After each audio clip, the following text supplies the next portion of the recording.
नमस्कार। मैं सुधीर चौधरी स्वागत करता हूं आपका। आज की ताजा खबरों की शुरुआत करते हैं देश और दुनिया के अहम मामलों के साथ। संयुक्त राष्ट्र सुरक्षा परिषद में पश्चिमी भारत पर हमले की जिम्मेदारी लेने वाले आतंकवादी संगठन को बचाने के पाकिस्तान के प्रयासों का हवाला देते हुए कहा कि तत्काल सुधारों के अभाव में इस वैश्विक संस्था का कामकाज अवरुद्ध हो गया है। विदेश मंत्री एस जयशंकर ने कहा, संयुक्त राष्ट्र में सब कुछ ठीक नहीं है क्योंकि इसकी बहसें तेजी से ध्रुवीकृत हो गई हैं और इसका कामकाज स्पष्ट रूप से अवरुद्ध हो गया है। संयुक्त राष्ट्र यूएन की 80वीं वर्षगांठ के उपलक्ष्य में आयोजित एक कार्यक्रम में जयशंकर ने कहा, संयुक्त राष्ट्र को बनाए रखना तथा इसके पुनर्गठन की मांग करना स्पष्ट रूप से विश्व के समक्ष एक बड़ी चुनौती है। विदेश मंत्री ने वैश्विक रणनीति के नाम पर आतंकवाद के पीड़ितों और उसके आकाओं को बराबर रखने की भी आलोचना की। उनका इशारा पहले शुरुआत के नजरिए आतंकवादी हमले के संदर्भ में भारत और पाकिस्तान को एक ही नजरिए से देखने की ओर था।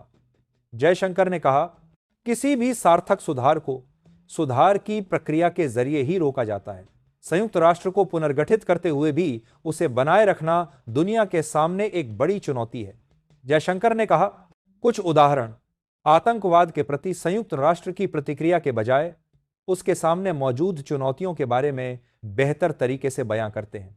जब सुरक्षा परिषद का एक मौजूदा सदस्य उस संगठन का खुल्लम खुल्ला बचाव करता है जिसने पहलगाम जैसे भयावह आतंकवादी हमले की जिम्मेदारी ली है, तो इससे बहुपक्षवाद की विश्वसनीयता पर असर पड़ता है। आतंकी संगठन लश्कर ए तैयबा ALT के एक मुखर संगठन दी रेजिस्टेंस फ्रंट TRF ने पहलगाम आतंकी हमले की जिम्मेदारी ली थी। जुलाई में अन पब्लिकेशन की एक रिपोर्ट में पहलगाम हमले में TRF की भूमिका का जिक्र किया गया था।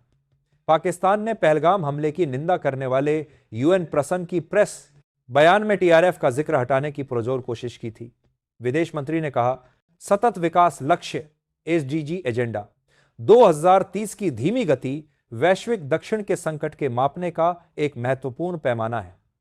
इसके और भी कई पैमाने हैं, चाहे वह व्यापार उपाय हो, आपूर्ति श्रृंखला पर निर्भरता हो या राजनीतिक चिंताएं। फिर भी हम उम्मीद नहीं छोड़ेंगे। चाहे कितनी भी मुश्किल क्यों ना हो, बहुपक्षवाद के प्रति प्रतिबद्धता मजबूत बनी रहनी चाहिए। इतनी उल्लेखनीय वर्षगांठों पर हम उम्मीद नहीं छोड़ सकते।